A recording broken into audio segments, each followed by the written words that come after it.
电池包托架5分钟 SimSolid 快速迭代分析。So we can see in just a few minutes, we can import geometry, define the connections and the analysis and run the model, understand the performance of the design and then implement some sort of design decision and design change. That can then be re-imported and solved even quicker because we inherit a lot of the setup from the previous model.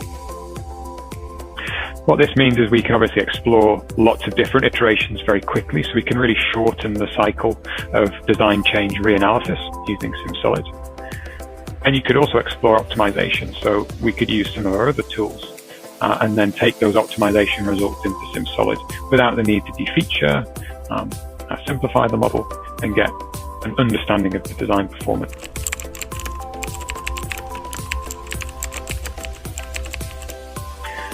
So the first step is to bring in some CAD. I'll bring in a baseline ParaSolid, but we also support native CAD formats as well. And then we can start to assign the materials to the model. So we have a pre-installed library, which we can use, and I can select the geometries and apply material to those. And that will then be listed in the tree. I can then think about our connections. So this particular model has a combination of spot welds and face-to-face connections. So I'll start with spot welds, which in my case will come from a coordinate file that could be manually placed if required. And then I'll also automate the contact creation using a search tolerance, which will connect everything else. So anything that's not already welded will be connected. We also have in SimSolid the support for seam welds, adhesives, and virtual connections as well. In our case, I just need to add 2 local contact regions in this region here where they've been emitted from the CAD. So I'll use the spots tool to do this.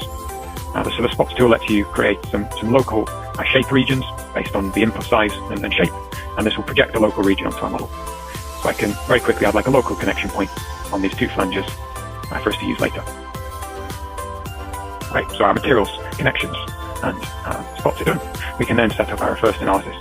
My first analysis will be to extract the modes from the model. So I'll start by setting a modal solution, and then we just need to pick the parts of the model that are not going to move. So I'll add an immovable constraint onto these back faces.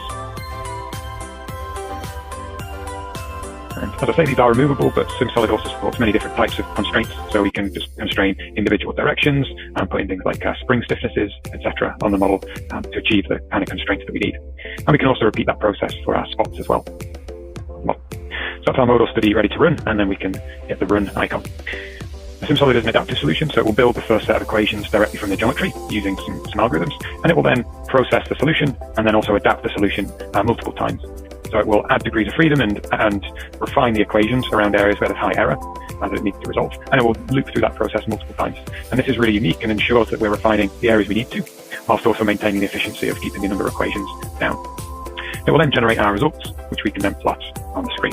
So we can see here we're just below 70 Hertz, which is below our target, so we need to maybe make some design changes. So I can have a look at how the model is behaving, and that might inform some design changes locally on these flanges.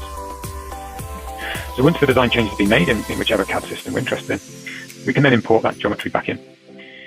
But what we don't need to do is set the model up from scratch again. SimSolid will create a new design study, and then it will try and map across as much of the existing setup onto our new CAD as possible. So what that means in this case, we have our modal solution ready to go, we have our constraints already assigned to our model, and we have our spots carried across as well. And you'll also see that the material is assigned to the majority of the parts that haven't changed. So all we need to do as a user is look at the parts without the material, assign steel to them, and then just update and make sure that the spot welds are in the intended locations.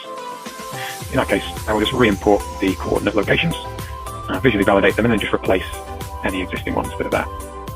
And the same for our face-to-face connections. And then we're ready to run.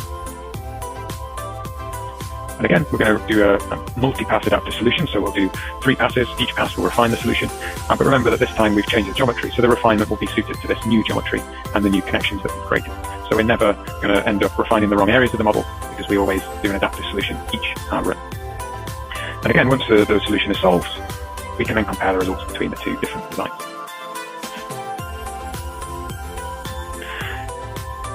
Once we've done our modal solutions, we can then explore maybe a structural analysis on our model as well, if we're happy with the design performance from our modal targets. SimSolid supports many different types of analysis, as we've already discussed, but we can do structural linear, non-linear, modal, dynamics, thermal, even fatigue, if we need to.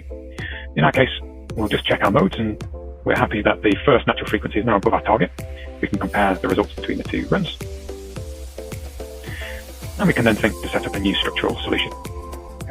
So I'll create a linear solution, and to reuse what we've already done, I can actually copy the setup from our modal solution over, and then simply apply the new acceleration loads on the model. So I'll put a 3.5G load on our model and run the analysis. So this time we're going to get not just the shape of the displacement, but we'll also get information like stress, strain in the model. And because we applied a material from the material library and we have information about things like the yield, we can also start to plot things like factor of safety directly on the model. So again, it makes it a lot easier to assess these kind of these factor of safety assessments, because we can color code the model based on not only the material but also the pass-fail kind of criteria that we might set. So globally, we're happy the stress is below yield. There's some local stress at the back, but we might be happy that these are kind of local regions that we kind of accept.